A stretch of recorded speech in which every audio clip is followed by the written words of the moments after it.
नमस्कार दोस्तों, आज हम मदन द्वादशी व्रत की कथा सुनेंगे।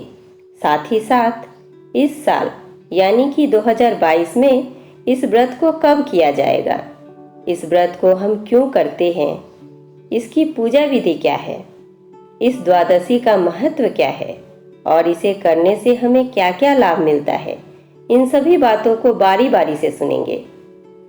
चैत्र माह के शुक्ल पक्ष की द्वादशी तिथि को मदन द्वादशी व्रत रखा जाता है। इस साल यानी कि 2022 में यह व्रत 13 अप्रैल यानी बुधवार को है।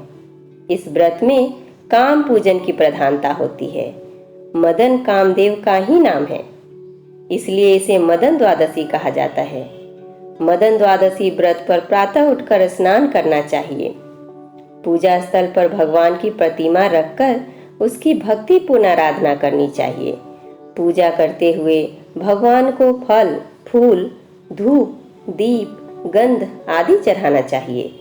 पूरे दिन उपवास रखने के बाद रात को जागरण, कीर्तन आदि करना चाहिए तथा दूसरे दिन स्नान करने के बाद ब्राह्मणों को फल और भोजन करवाना चाहिए और उन्हें क्षमता के अनुसार दान देना चाहिए। अंत में स्वयं पारण करना चाहिए। अब हम मदन द्वादशी का क्या महत्व है यह सुनते हैं। मदन द्वादशी के दिन कामदेव के लिए व्रत रखकर उनकी पूजा की जाती है। शास्त्रोक्त मान्यता है कि इस दिन कामदेव की पूजा करने से समस्त पापों का नाश होता है और पुत्र रत्न की प्राप्ति होती है। इस व्रत को करने से माँ को पुत्र के शोक से भी मुक्ति मिलती है और इसके साथ ही पुत्र रत्न की भी प्राप्ति होती है। मदन द्वादशी का व्रत 13 द्वादशी तक रखने का प्रावधान है। इससे भक्त के सभी मनोकामनाएं पूर्ण हो जाती है। कामदेव की पूजा करते हुए रामय कामय मंत्र का जाप करना चाहिए। मान्यता है कि दैत्य माता दिति ने अपने पुत्रों की मृत्यु के पश्चात मदन द्वादशी का व्रत रखकर फिर से पुत्र रत्न की प्राप्ति की थी। अब हम मदन द्वादशी की कथा सुनते हैं। पौराणिक मान्यता है कि एक बार देवताओं ने दैत्य कुल का संहार कर दिया। इस कारण दैत्य माता दिति को बहुत दुख हुआ। अपनी तकलीफों से मुक्ति पाने के लिए वह पृथ्वी लोक में सरस्वती नदी के तट पर अपने पति महर्षि कश्यप का आवाहन करते हुए कठोर तप करने लगी। अपनी वृद्धावस्था के बावजूद पुत्रों के शोक से मुक्ति पाने के लिए उन्होंने 100 सालों तक कठोर तप किया, लेकिन उनकी इच्छा पूर्ति पूर्ण नहीं हुई। दिति ने वशिष्ठ आदि ऋषियों से अपनी मनोकामनाएं पूर्ण करने का उपाय पूछा। ऋषियों ने उसको मदन द्वादशी व्रत की महिमा बताकर उसको करने के लिए कहा। दिति ने ऋषियों की आज्ञा के अनुसार ऐसा ही किया। तब उसके पति महर्षि कश्यप उसके सामने उपस्थित हुए। तब दिति ने कहा कि वो उनको एक ऐसा पुत्र दे जो इंद्र सहित समस्त देवताओं का विनाश कर सके।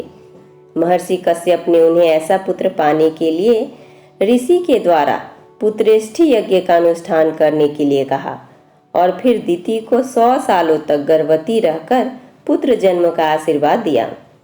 उन्होंने अपनी पत्नी दिति की इच्छा की पूर्ति के लिए उनको वृद्ध से युवती बना दिया और वर मांगने को कहा।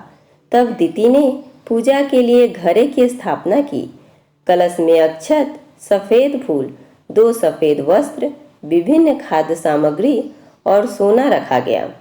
घड़े के नजदीक ऋतु फल रखे गए और घड़े के ऊपर गुड़ से भरा तांबे का पात्र रखकर उसके ऊपर कदली पत्र पर काम और रति को बनाकर उनकी विधि विधान से पूजा की। दिति ने व्रत के दौरान सिर्फ एक समय भोजन किया और सिर्फ जमीन पर शयन किया। उसके बाद ब्राह्मणों को भोजन कराकर उनको घड़े के साथ दक्षिणा देकर मंत्रोच्चार किया। प्रियतामत्र भगवान काम रूपी जनार्दन हृदय सर्वभूतानाम य आनंदो अभिधीयते। इंद्र दिति की तपस्या से भयभीत हो गया था, इसलिए उसने 100 सालों से पहले ही दिति के गर्भ को नष्ट करने का प्रयास किया। देवराज इंद्र ने गर्भस्थ शिशुओं पर ब्रज से प्रहार किए। ब्रज के प्रहार से शिशुओं को अमृत प्राप्त हो गया और वह 49 शिशुओं में बदल गए।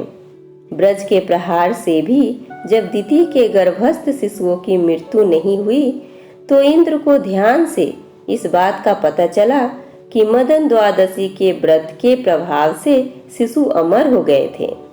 इंद्र अपने कृत्य पर काफी शर्मिंदा हुए और उन्होंने दिति से क्षमा मांगी और उन 49 शिशुओं को मरुदग्नि की संज्ञा देते हुए और देवताओं के समान बतलाते हुए यज्ञों में उनके लिए उचित भाग की व्यवस्था की।